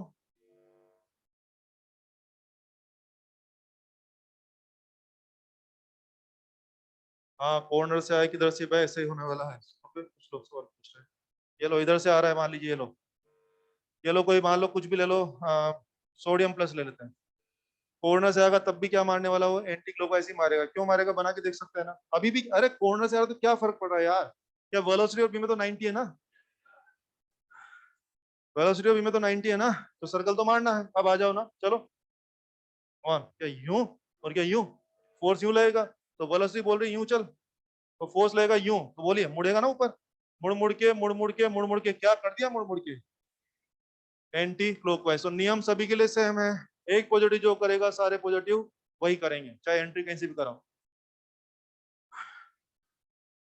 चलिए, अब बहुत ही सुंदर बातें मैं करने वाला हूँ। अभी मैंने आपको रोका था कि पूरा सर्कल कोई भी मत बनाना, क्या बोल रहा था मैं, पूरा सर्कल कोई भी मत बनाना। अब मैं आपके सामने 8-10 फोटो ला रहा हूँ, उन फोटो में आपको सिखाऊंगा कब पूरा चक्कर पड़ता है, कब आधा पड़ता है, कब चौथा पड़ता है। बहुत सारी टर्म्स एंड कंडीशन है उसके बारे में, वो मैं आपको सिखाने जा रहा हूँ, ठीक है? तो अगला पॉइंट है अपने पास, सर्कुलर पाथ। वही केस 2 में हम लोग चल रहे हैं, उसी में अगली जानकारी है ना, जैसे छोटी छोटी जानकारी आ रही है ना ये वाली, ऐसे circular path.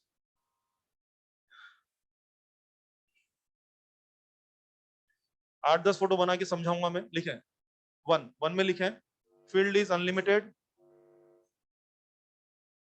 field is unlimited and charge is projected, charge is projected from inside the field, charge is projected from inside the field,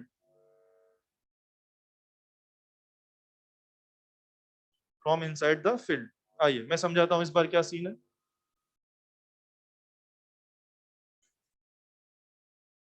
ये देखिए कैसा फील्ड है बच्चे, ये क्रॉस नेचर का फील्ड है, और मैंने क्या बोला, फील्ड कैसा, लिमिटेड की अनलिमिटेड?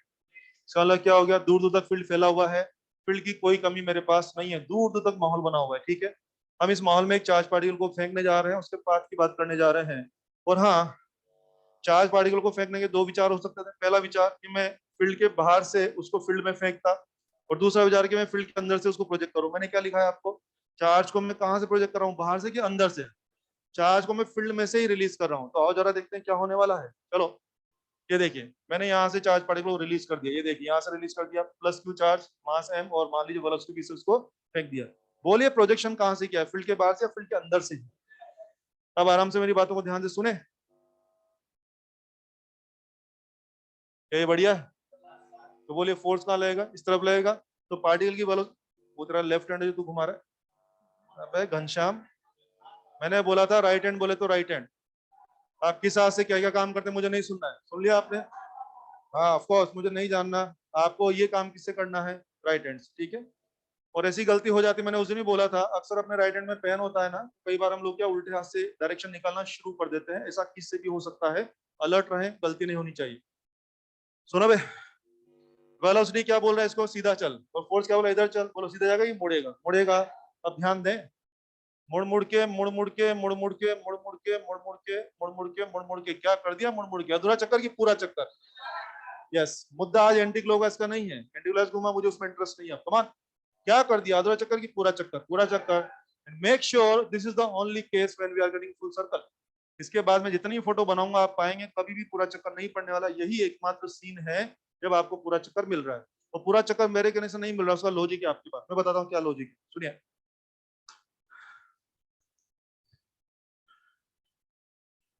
मुझे बताएंगे पार्टिकल क्यों घूम रहा है हमारे कहने से या बी की वजह से?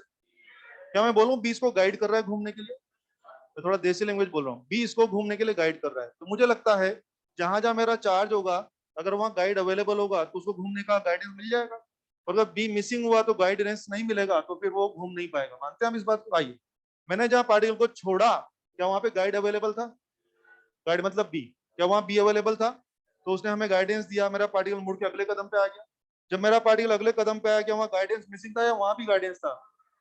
तो वहां भी गाइडेंस था, तो फर्दर मुड़ के अगले कदम पे आ गया। तो मेरा पार्टिकल जहां जहां जा रहा है, क्या वहां वहां पहले से गाइडेंस अवेलेबल है क्या?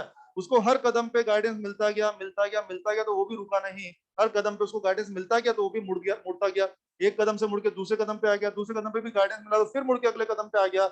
लगातार गाइडेंस गाइडेंस गाइडेंस मिलता ही गया, तो मेरा पार्टिकल भी लगातार मुड़ता गया, मुड़ता गया, मुड़ता गया, मुड़ता गया। और मुड़ते मुड़ते मुड़ते मुड़ते अधूरा चक्कर की पूरा चक्कर, पूरा चक्कर। अगर कहीं भी एक पल के लिए भी गाइडेंस मिसिंग होता, मान लीजिए इस जगह बी मिसिंग हो जाता हल्का सा, अगर यहाँ एक पल के लिए भी बी नहीं होता तो यहाँ एफएम नहीं लगता। यहाँ बी नहीं होता तो यहाँ एफएम नहीं लगता। और एक पल के लिए भी अगर एफएम नहीं लगता तो क्या सेंटीपेटल नहीं मिलता? सेंटीपेटल नहीं मिलता तो घूमता कि टेंजेंशियल भाग जाता। घूमने के लिए टेंजेंशियल चाहिए होता है। मैं फिर बोल दूं, हम अपनी मर्जी से घूम रहे हैं कि बी के इफेक्ट में घूम रहे हैं, बी। तो जहां मेरा चार्ज पहुंच रहा है वहां हमेशा बी अवेलेबल है, अवेलेबल, क्योंकि बी लिमिटेड की अनलिमिटेड। जहां जहां मेरा चार्ज गया वहां पे गाइड अवेलेबल था, तो मेरे चार्ज पे फोर्स लगता रहा, उसको मुड़ने का गाइडेंस मिलता रहा, मुड़ता गया, मुड़ता गया, मुड़ता गया। आपने एक पल के लिए भी गाइडेंस को मिस नहीं किया, आपने एक पल भी गाइडेंस की कमी नहीं आने दी। और गाइडेंस की कमी नहीं आने दी तो मेरा पार्टिकल सीधा नहीं भाग पाया, लगातार मुड़ता ही गया, और मुड़ते मुड़ते मुड़ते मुड़ते अधूरा चक्कर की पूरा चक्कर, पूरा चक्कर, पूरा चक्कर वो मार गया। इसको देसी में विजुअलाइज कराऊंगा। ये लो, जैसे मान लीजिए अपने पास साइकिल है, साइकिल हो गया, ये साइकिल का हैंडल है, ठीक है, इमेजिन कर लो।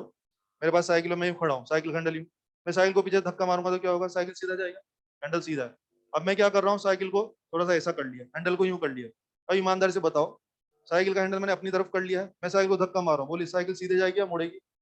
और विजुलाइजर मुड़ेगी।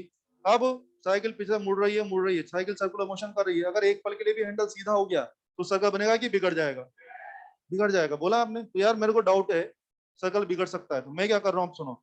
हैंडल अंदर कर दिया, रस्सी से बांध दिए, अब चलो खेल करते हैं, अब हैंडल सीधा होने का चांस ही नहीं है ना, रस्सी से बांध दिया, अब क्या होगा, मैं धक्का दे रहा हूँ, क्या साइकिल मुड़ती जाएगी? मुड़ते मुड़ते मुड़ते मुड़ते, बोलो अधूरा चक्कर की पूरा चक्कर। क्योंकि आपने एक पल भी साइकिल का हैंडल सीधा होने का गुंजाइश ही नहीं रखा। और अगर साइकिल का हैंडल पूरा ट्विस्ट ही रहेगा तो साइकिल लगातार मुड़ेगी, मुड़ेगी, मुड़ेगी, और मुड़ते मुड़ते अधूरा चक्कर की पूरा चक्कर। तो अगर एक पल के लिए भी साइकिल का हैंडल सीधा हो जाता तो वहां साइकिल मुड़ती है, टेंजेंशियल भाग जाती, टेंजेंशियल भाग जाती। लेकिन आपने यहाँ एक पल भी पार्टिकल को सीधा होने का मौका नहीं दिया, इसलिए वो पार्टिकल मुड़ता गया और मुड़ते मुड़ते क्या कर गया, पूरा चक्कर। वो नहीं घुमाते पत्थर, मैकेनिक्स स्ट्रिंग पत्थर, देखो दिख रहा है सब लोगों को। अब बढ़िया से मैंने इसको टाइट पकड़ा तो दिख रहा है एकदम चकाचक, मजा आ रहा है। अब जैसे मैंने एक पल के लिए लूज छोड़ा, क्या उसी पल क्या भाग जाएगा? क्योंकि जब मैं इसको घुमा रहा हूँ तो जो स्ट्रिंग में टेंशन है, क्या वो सेंटीमीटर प्रोवाइड कर रहा है? अब ठीक है, टेंशन एकदम चकाचक घूम रहा है, घूम रहा है, घूम रहा है। मैंने एक पल के लिए भी इसको रिलीज किया, जैसे रिलीज किया टेंशन खत्म, टेंशन खत्म तो सेंटीमीटर खत्म, तो सेंटीमीटर खत्म तो घूमेगा कि भाग जाएगा कि टेंजेंशियल भाग जाएगा? तो मैं उसको एक पल के लिए भी फ्री नहीं करना चाहता। यहाँ पे सब जगह बी था, फुल सर्कल पड़ा है। और इस डायग्राम की खास बात क्या नजर आई है? पहली बात, यस, फुल सर्कल मार दिया। क्या मार दिया? Full circle. दूसरा, हम बच्चों को पूछते हैं कि जब तू फुल सर्कल मार रहा है तो बता प्रोजेक्शन पॉइंट कहाँ पे आता है। अक्सर बच्चे बोलते थे सेंटर पे आता है। जरा देखना सेंटर पे आ रहा है क्या, सेंटर या पेरीफेरी पे आ रहा है। यस, ये सीखना आपको। लिखो भाई, ये जहाँ की लगा दी होगी। और इस फोटो के बारे में दो बात, फोटो के नीचे दो बात लिखो। पहली बात तो क्या हो गया, फुल सर्कल,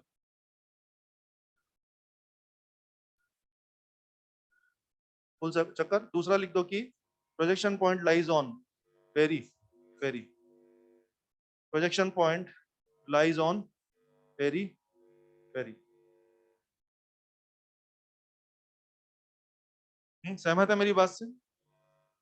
तो पूरा चक्कर लाने का यही एकमात्र तरीका था जो कि मैंने बोला है।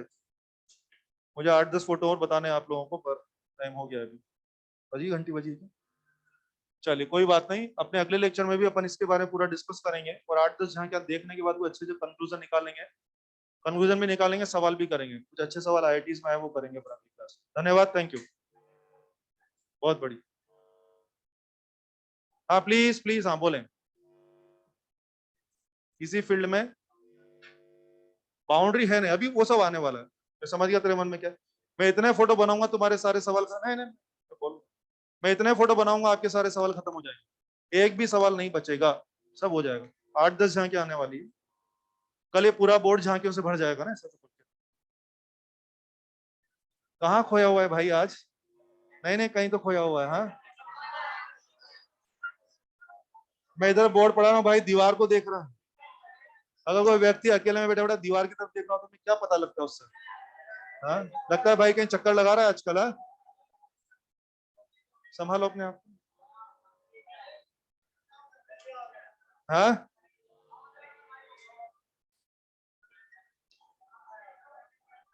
चले, धन्यवाद, थैंक यू, जा सकते हैं, जा सकते हैं। क्लास खत्म होगी, जिसको बाहर जाना जा सकते हैं प्लीज। चक्कर का चक्कर है, अच्छा।